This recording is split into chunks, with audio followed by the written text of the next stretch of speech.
different schools of Sunni Islam, that you know the different jurists behind it, that you know what Shiite Islam is, that you know the different schools of Shiite Islam, that you know some of Islamic literature, that you know what Sufism is. That's what we're going to study here. Not about people crashing planes in the building or something like that. We'll cut off, we'll end with Sufism. So we have a handout here. Do I have one left that I can look at now, and then I'll go through it and then we'll go on. So if we get through the stuff in this class, I can assure you, Muslims I can't speak for. They may or may not like what they hear. But I said originally, if you feel it isn't something for you, Judaism is a course for you. Old Testament, Buddhism, Hinduism, we got a whole range. If you feel you can take this, then you're going to have to bear with us being a little bit, maybe not the same taste of ice cream that you tasted when you were young. So we have some books here. Pickthall, The Arabs in History, Gibb, and these last three, Arbery, Kritzig, and Nicholson, I have put in a compendium. Now, I do not know if that's in the bookstore yet. Is that in the bookstore yet? That it sort of looked like this thing here, you see? I only have a thing like this for Eisenman 331, Cal State, this was Kinko's copy, but I mean, there's also one from the bookstore. It should be out on the shelf, which stops you from buying those fairly expensive books that I just mentioned. Have anyone seen something like this there yet? I got to check and see what's happening to these people, because I wanted you to start reading in this.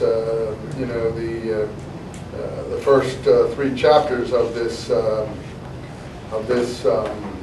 Nicholson book, which is called Literary History of the Arabs. It's got the whole background of pre-Islamic Arabia in a way that very few other books have it. So backgrounds in the Arabian Peninsula and the Jahiliyyah. Jahiliyyah means the period of before Islam, literally ignorance. That's another word. If you can speak to a Muslim, just that one word. If you're in like Lebanon, you could say, oh, that sounds like the Jahiliyyah. Oh, how many Muslims are in this room would agree that that would like sort of floor anybody who was in that environment? What? You know what the Jahiliyyah was? And they'll be totally astonished. So just even to go to a dinner party in a Middle Eastern or Southeast Asian or East African view, and you can say something like, oh, well, the Jahiliyyah period. Whoa, the awe will be immense. Immense. So you see, we don't have to worry about these fine points whether we agree on everything. We want to do what most Muslims know here, not whether we agree on these things. And that's where I can help you. I don't claim to be a Muslim. I'm not a Muslim. I don't think I'm anything as such that I would want to promote to anybody. But I am a Western scholar. And I do care about Descartes. And I do think everything should be subjected to systematic doubt, whoever claims it, Judaism, Christianity, Islam, or whatever. And I'm glad that the physicists do use that, because I don't want that plane to fall down because the metal in the wing has fatigue. I want them to test it, until we know that that metal is not going to fall down. The space shuttle isn't going to crash. Yeah. Are these all Western authors as well? Oh, absolutely. Western University, who write about who write about Islam for Western universities. What other authors do we have in the West? I mean, we don't have the original sources. No, there's one author that isn't, Muhammad. He's a Middle Eastern author. As I said, if you don't want Western authors, you don't have to take this class. I'm not obliging you to take it. There's another section of Islam. I don't think it'll be any different. Another woman teaching it. She's a classically trained Western scholar in Islam. She's a very sweet person. She's married to a Muslim. You might get, I don't think she'll have any texts there that would not be written by a Western author either. That's it. This is the Western study of Islam. That means the Western academic study. What's your major?